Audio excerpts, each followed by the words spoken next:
اور ہمارے حضرت والا یہ فرمایا کرتے تھے کہ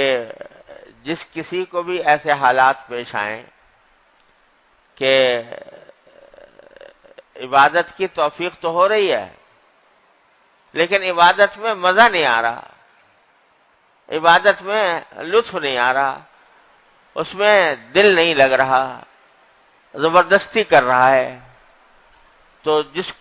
شخص کو بھی کبھی یہ حالت پیش آئے تو اس کو چاہیے کہ پہلے تو اللہ تعالیٰ کی توفیق پر شکر ادا کرے کہ بھئی اس عمل کی اللہ نے توفیق دے دی، اللہم لک الحمد لک، یا اللہ آپ کا شکر ہے کہ آپ نے توفیق عطا فرمائی، روزہ رکھنے کی توفیق عطا فرما دی، اللہم لک الحمد لک شکر، تراویح کی توفیق عطا فرما دی، اللہم لک الحمد لک شکر، اعتکاف کی توفیق عطا فرما دی، اللہم لک الحمد لک شکر،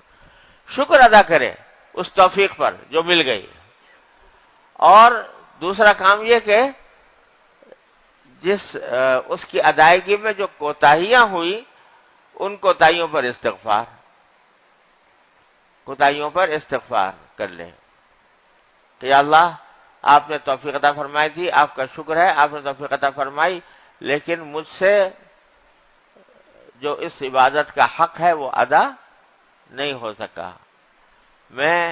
اس عبادت میں نہ جانے کتنی کوتاہیاں رہیں، کتنی غلطیاں مجھ سے ہوئیں، کتنی کوتاہیوں میں مبتلا رہا،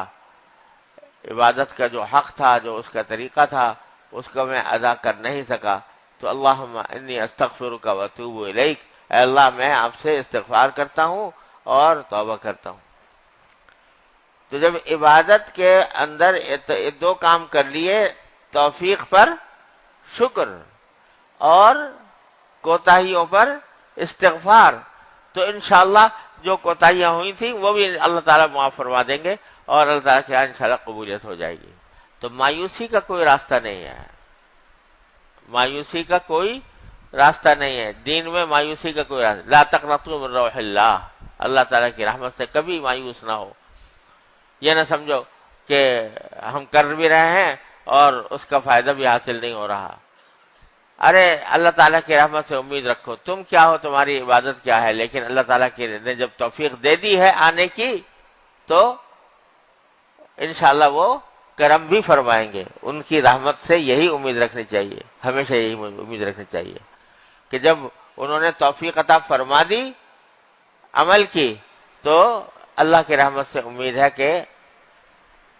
قبول بھی فرمائیں گے۔ اور ہمارے حضرت، میں نے اپنے شیخ حضرت مولانا مسیح اللہ خان صاحب قدس اللہ تعالیٰ سرہ سے سنا، اور انہوں نے حضرت حکیم الامت مولانا تھانوی رحمۃ اللہ علیہ کا قول نقل کیا، اور انہوں نے حضرت شاہد حاجی صاحب رحمۃ اللہ علیہ کا، کہ جب ایک عمل کرنے کے بعد دوبارہ اس عمل کی توفیق ہو جائے، ذرا سمجھ لو، ایک عمل کرنے کے بعد دوبارہ اس عمل کی توفیق ہو جائے تو سمجھو کہ پہلا عمل قبول ہو گیا۔ کیوں؟ اس لیے کہ اگر پہلا عمل قبول نہ ہوتا تو دوبارہ آنے کی توفیق نہ ملتی، اگر پہلا عمل قبول نہ ہوتا۔ لہذا اگر ایک عمل کرنے کے بعد دوبارہ توفیق ہو گئی، سمجھو اللہ تعالیٰ کے یہاں قبول ہے۔ اللہ تبارک و تعالیٰ کی رحمت سے یہی امید رکھنی چاہیے۔